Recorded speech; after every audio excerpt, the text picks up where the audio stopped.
सफाई कर्मी भर्ती मजाक बनकर रह गई है। अधिकारियों ने स्पष्ट नीति नहीं होने से सफाई कर्मचारी भर्ती नियम और कायदे में उलझ गई है। पिछली सरकार में निकली भर्ती को इस सरकार ने रद्द कर दी थी। नियम कायदे में भी बदलाव किए गए थे। साल भर बाद भी भर्ती नहीं हुई।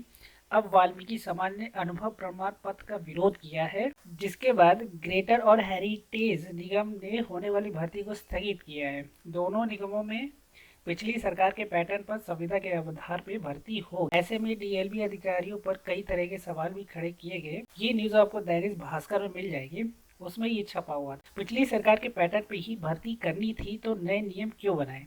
डीएलबी ने प्रदेश के लिए नियम कायदे एक जैसे बनाए और विज्ञापन में एक साथ जारी की, तो ग्रेटर और हेरिटेज निगमों में ही संविदा के आधार पर भर्ती क्यों होनी। हेरिटेज और ग्रेटर निगम में अनुभव प्रमाण पत्र की अनिवार्यता खत्म कर दी गई, तो 183 नगरीय निकायों में अनुभव प्रमाण पत्र के आधार पर भर्ती क्यों हो रही है।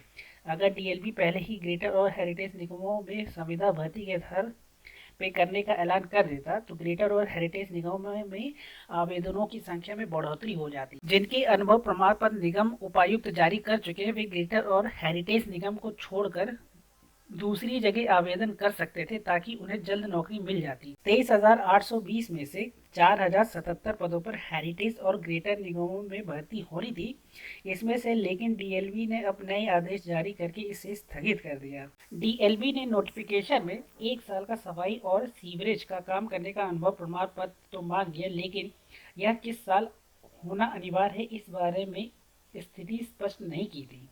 लोगों ने ठेकेदार के पास से सीवरेज और सफाई कर्मचारी का काम किया, लेकिन ठेकेदारों ने वेतन नगद में दिया। ऐसे में पीएफ और ईएफआई भी जमा नहीं हुआ। नगर निगम, नगर पालिका और नगर परिषदों में हर 6 महीने में अधिकारी बदलते रहते, इस वजह से सर्टिफिकेट जारी नहीं हो पाए। ग्रेटर हेरिटेज निगम में 6 साल से अस्थायी सफाई कर्मचारी के टेंडर जारी नहीं हुए, लेकिन हॉर्टिकल्चर श्रमिक लगातार दोनों निगमों में ठेके पर लिए जा रहे थे। इनके माध्यम से अन्य काम भी कराए जा रहे थे। ये आवेदन कर सकते हैं या नहीं, ये अधिकारियों ने स्पष्ट नहीं किया। वहीं वाल्मीकि समाज के कुछ नेताओं ने हेरिटेज और ग्रेटर निगम की तर्ज पर अन्य जिलों में भी भर्ती संविदा के आधार पर कराने की मांग की है। वाल्मीकि समाज के नेता और राज्य सफाई कर्मचारी आयोग के अध्यक्ष उपाध्यक्ष का कहना है कि प्रदेश में नियम कायदे तभी के लिए हैं तो जयपुर जिले में संविदा के आधार पर भर्ती क्यों की जा रही है। जयपुर जिले के तर्क पर प्रदेश के अन्य जिलों में सफाई कर्मचारी भर्ती होनी चाहिए, ऐसा उन्होंने कहा।